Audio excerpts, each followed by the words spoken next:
Okay, so 0. That's the number. Out of 127 disability claims filed in Connecticut last year, 0 kids got help.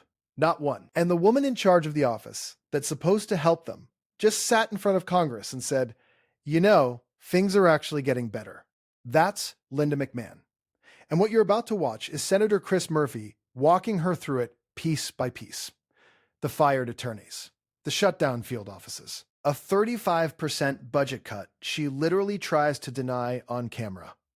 It's something. Thank you very much, Mr. Chairman. Mr. Secretary, you and I agree that Iran is a national security threat to us and our allies. Now, earlier you called us feckless for questioning your war. Do you think Congress was smart or feckless when it failed to ask tough questions of the Bush administration and gave them a blank check for Iraq?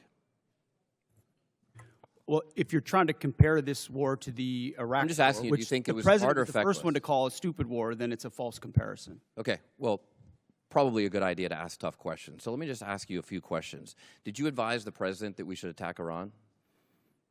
We were, first of all, in this position in the cabinet, we never talk about what we would advise the President to do or not. Do you think the President or you deserve more? I've been in every meeting. I understand with that, the chairman Mr. Secretary. and everybody else as those Secretary, critical I'm asking decisions the were questions. made, and he got every perspective possible when it came. I'm to just making asking what your perspective is. Are you afraid to take ownership of this? Do you think it was a good idea or not?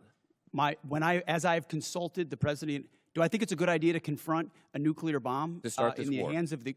Imagine what the world would look like right now if Iran had a nuclear weapon. Okay, so let's Just imagine. Which, by the way, if they had every one, which the previous Obama deal was administration, going to allow them to including do, the first Trump administration, they had one. prevented them from having a nuclear weapon. So, listen, how is this war going? Do you think we're winning?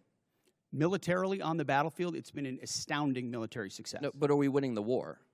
Absolutely. Okay, so do you call Iran closing the Strait of Hormuz winning?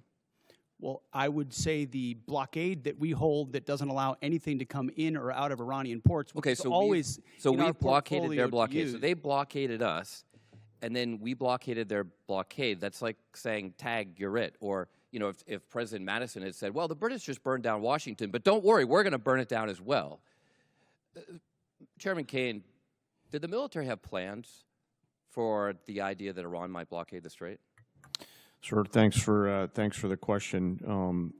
I'll answer it this way. You know, in this job, I have to maintain trust with a variety of constituents. Okay, I'm just asking if the military Yes, had sir. plans. As always, my point in this is, as I explain the role, my point in this is we always offer a full range of military options that are carefully considered, with the associated risks with those options and the considerations therein. So, Mr. Secretary, did you consider this risk? Of course, this department has looked at all aspects of this risk. And So then because why did you this send the department looks, minesweepers, the only minesweepers we had in the Gulf, to Singapore weeks before the war started? we have lots of capabilities that you may or may not be aware of at the classified level. Okay, and to deal so, with by the way, would the mines. Trump-class battleships have helped with this? You're talking about a Minesweeping. prospective future battleship, which we welcome in the fleet. Okay, so you're supportive of the battleships? Yes, sir. Okay. How much has Iran profited from your administration lifting the sanctions on Iran when you started this war? I can tell you Iran is financially devastated right now. Okay, well, in conjunction with the they've Treasury earned about and $14 billion. Operation Economic Fury. They're at a point where between the blockade and what we've done to them militarily, remember, they don't have a Navy. They can't contest the blockade. Okay. Between what we've done to them What kind of militarily a and Navy can financially, they buy they're at a for place $14 billion? where they have very few options. How many Chinese missiles can they buy for $14 billion? Does that sound like winning? They're not. We're ensuring, and they're not buying Chinese missiles. Okay. You know, at the end of the day, this also has a cost to us. If let's say this war costs $100 billion, I mean, you've already said, give us more time. It's only been 2 months. It could go on for 20 years like Iraq and Afghanistan. Let's just say it costs $100 billion. What is that to the average American taxpayer? Do you have any idea? Well, unlike foolish previous administrations, it won't go on. No, I'm just asking. For years and decades. But let's just say sitting in it's this $100 billion. position, it's hard to imagine how you know was that? allowed those things to happen. You were a part you know of that the war. answer to that? So was I. And I never. I'm just asking if you know what your war costs the average American taxpayer. What is the cost of Iran having a nuclear weapon that they wield? I'm just asking if you know the cost of the average American taxpayer. I'm taxpayer. asking you what the cost would be of that.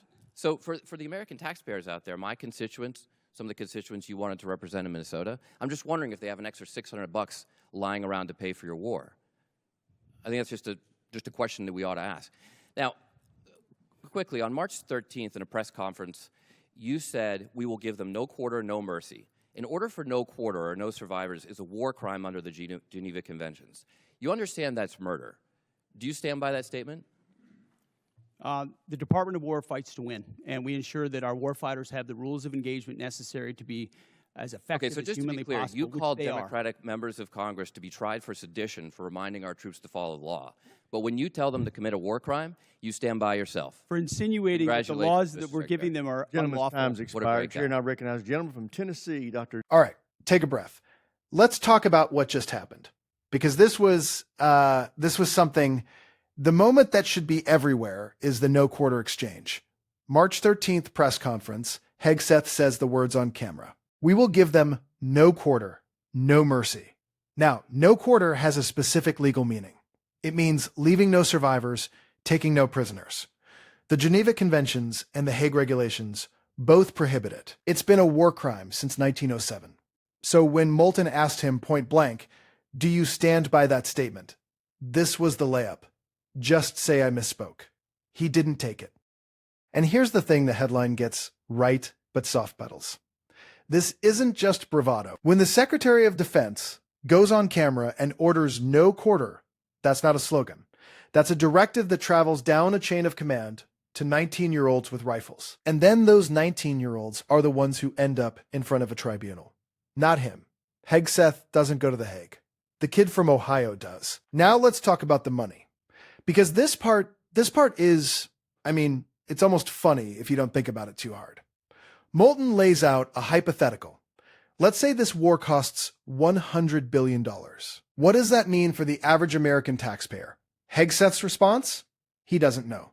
He pivots to the cost of Iran having a nuke, which, fine, valid framing. But Moulton wasn't asking that. He asked, do you know what your war costs the people paying for it? He doesn't have the number.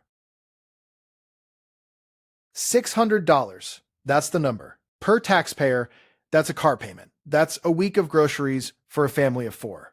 That's the deductible on most people's health insurance. And the man running the war, the man who fought for that job, can't tell a Marine veteran in Congress what his own war costs the people funding it. Meanwhile, he's bragging that Iran has $14 billion frozen. Cool. We just spent 7 times that and counting. And then we get to the strategic stuff, which this is where it really comes apart. Moulton asks if we're winning. Hegseth says, and I'm quoting, an astounding military success. Astounding. So Moulton goes, okay, do you call Iran closing the Strait of Hormuz winning? And Hegseth's answer, I had to read this twice. He goes, well, we blockaded their blockade. We blockaded their blockade. That's the Secretary of Defense explaining the Strait of Hormuz situation by saying, we did the same thing back to them. You're not agreeing to your own budget. It's not a Democrat number. It's not Murphy's number. It's the number your department submitted. Murphy literally says it's like black is white. And he's right. Because when a cabinet secretary denies basic math from her own department on camera under oath, back to where this started. Amy Cupp, her daughter, severe autism, 6th grade, came home one day with bruising on her hands and arms. Turns out the school had been throwing her into a padded room they called the Blue Room. 23 hours total, 29 separate incidents. In the first few months of 6th grade, the family went to OCR. OCR was helping. Then McMahon got sworn in, and the help stopped. That's what this is actually about. That's the stake. And this is the part that actually matters. Because when you fire half the lawyers, close the field offices, deny the budget cut, and slow walk every disability case until a federal judge forces you to start over, that's not bureaucratic chaos. That is the policy. The whole point is to make the system not work. Because if OCR doesn't function, schools don't get held accountable. And if schools don't get held accountable, kids in padded rooms stay in padded rooms.